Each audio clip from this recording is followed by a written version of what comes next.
समय में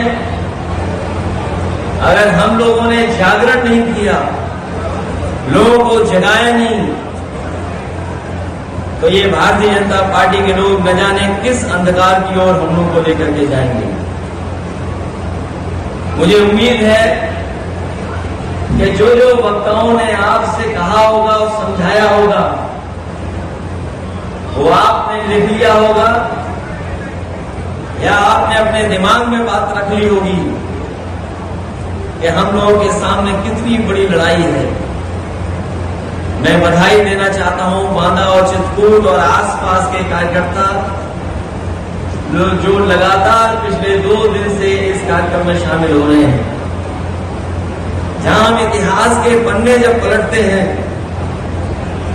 और बुंदेलखंड की बात हो तो ठीक ही कहा है किसी ने कि सबसे पहले हमें रानी लक्ष्मीबाई का योगदान याद आता है। जहां रानी लक्ष्मीबाई अंग्रेजों के खिलाफ खड़ी हो गई और अपने अधिकारों के लिए उन्हें लड़ना पड़ा और बाद में उनकी जान भी चली गई। रानी लक्ष्मीबाई के साथ साथ झलकारी बाई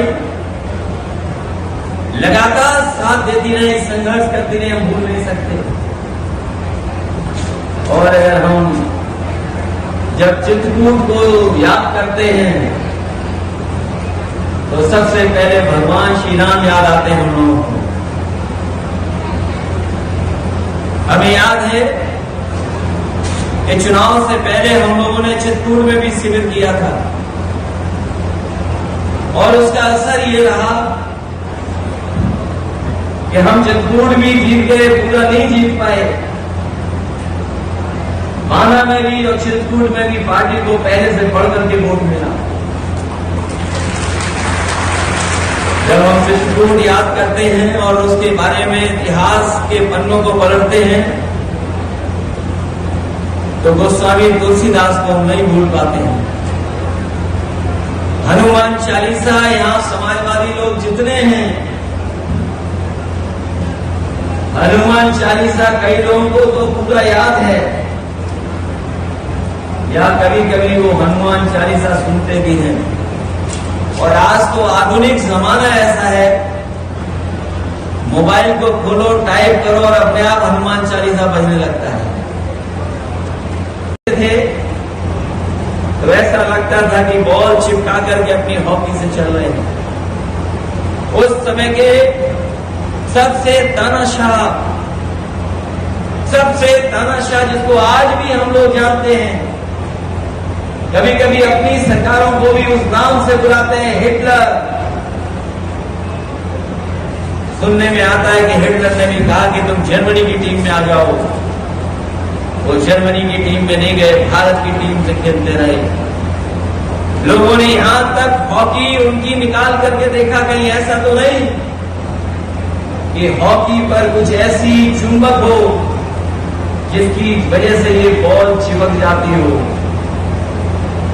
लेकिन जब हॉकी देखी तो वो उनका हुनर था, उनकी काबिलियत थी, जिसकी वजह से वो हॉकी की बॉल को अपनी हॉकी के साथ लगा करके देश को, जो हॉकी का जादूगर कहा गया, शायद दूसरा प्लेयर आज न हमारे देश में न दुनिया में जो ध्यानचंद का मुकाबला कर सके।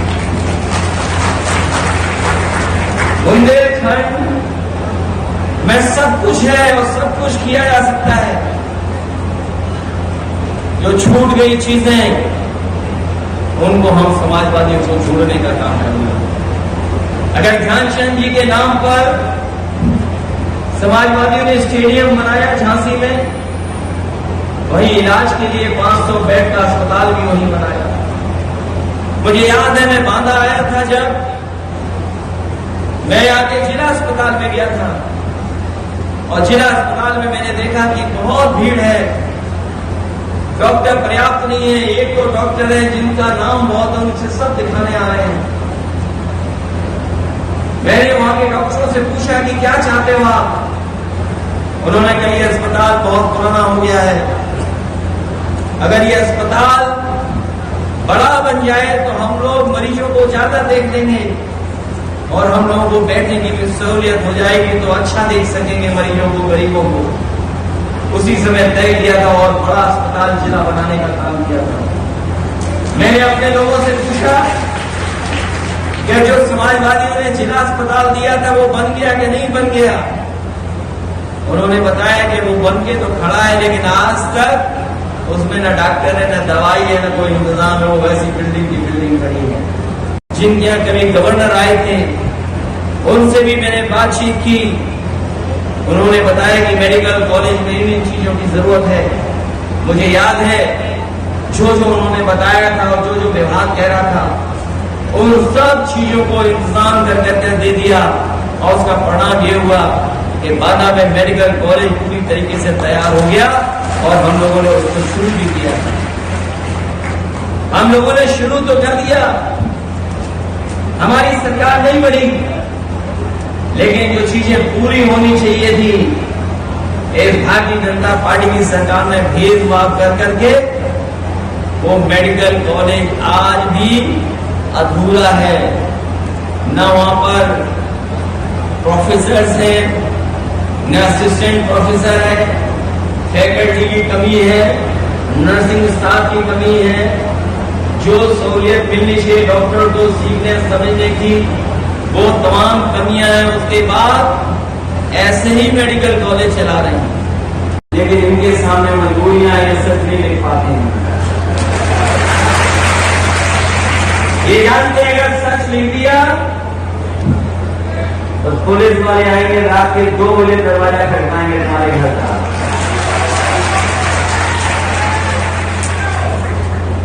बताओ ये बात सच है कि नहीं सच है? और अब तो अखबार टीवी वाले, मैं तो बधाई देता हूं, लाइव चल रहा हो तो लाइव बात जाएगी। अब तो अखबार और टीवी वाले भी हिसाब किताब करके लिखते हैं, जैसा उनका बजट वैसी उनकी भाषा। इससे सोचिए हमारे और आपके सामने कितनी चुनौती है। बताओ हमारे और आपके सामने चुनौती है कि नहीं है? हमारे और आपके सामने इतनी बड़ी चुनौती है कि जिसकी आप कल्पना नहीं कर सकते, क्योंकि जिनसे हमारा आपका मुकाबला है वो कहो भगवान की कसम खा करके भी झूठ बोलने लगे हैं। बताओ भगवान की कसम खा करके झूठ बोलते कि नहीं बोलते हैं? यहाँ गंगा मैया तो नहीं है, लेकिन ये जो पानी जितना कुछ बह के जा रहा है बाबा का सब गंगा मैया में जा रहा होगा।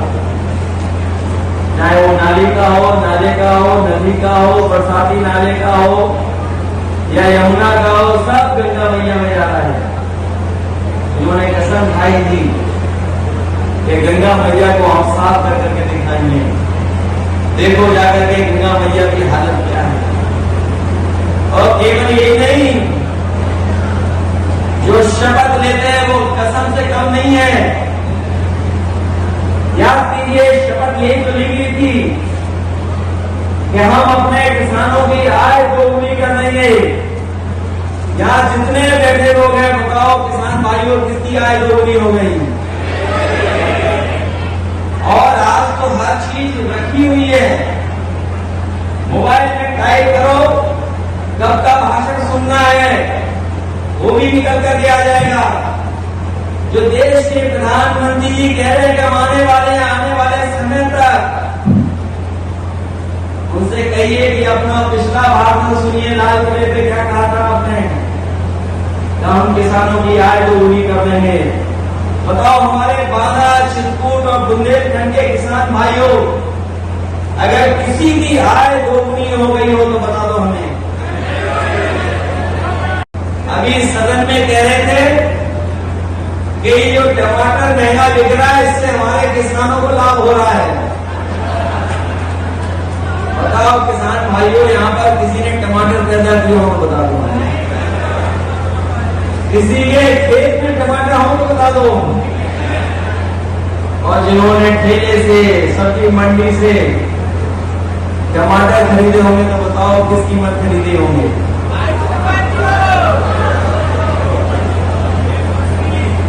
ये नौजवान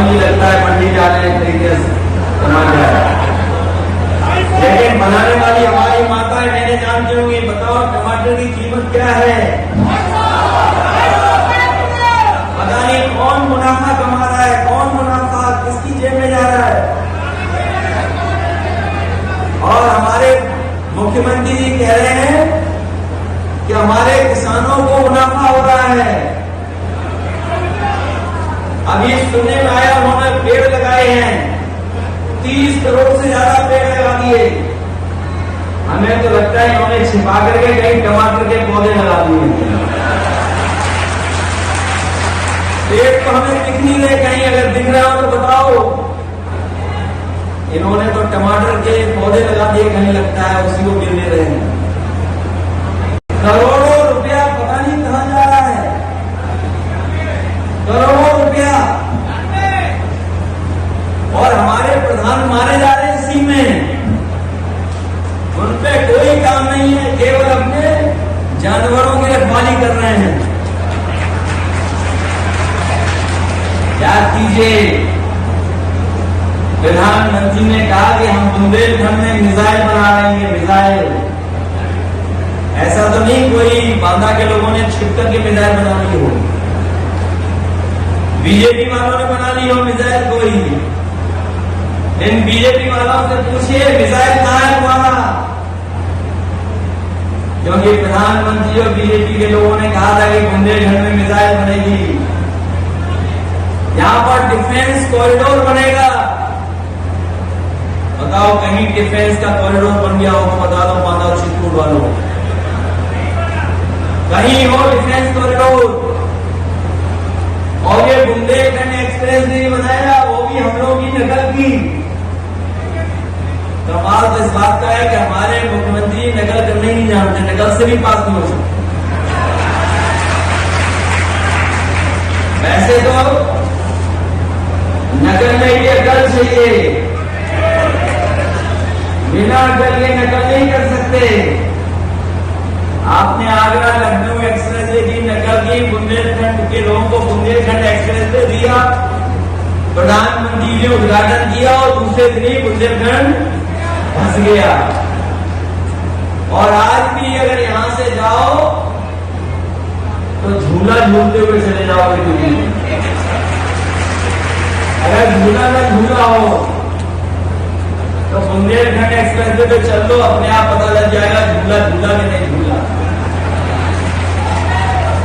तो इतने गुजर गए जब हम आजादी का इतना बड़ा जश्न मना रहे हैं। हम तो कहते हैं जो समाजवादियों ने काम शुरू किया था सिंचाई के क्षेत्र में, जो लोग महोबा के होंगे, ललितपुर के बारे में जानते होंगे, झांसी के बारे में, या बाला चित्रकूट में सिंचाई परियोजनाओं को सबसे पहले और सबसे ज्यादा पैसा बजट अगर किसी ने दिया तो समाजवादी लोगों ने देकर के बुंदेलखंड के किसानों के खेतों तक पानी पहुंचाने का काम करने की शुरुआत की।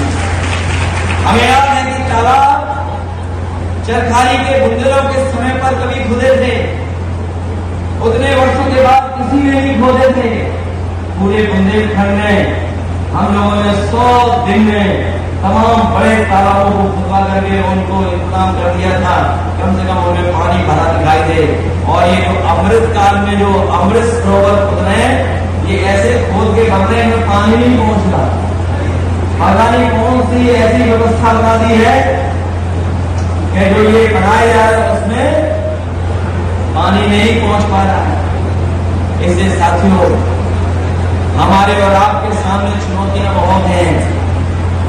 हमें और आपको उसी रास्ते पे चलना है जो रास्ता डॉक्टर राम मनोहर लोहिया ने दिखाया,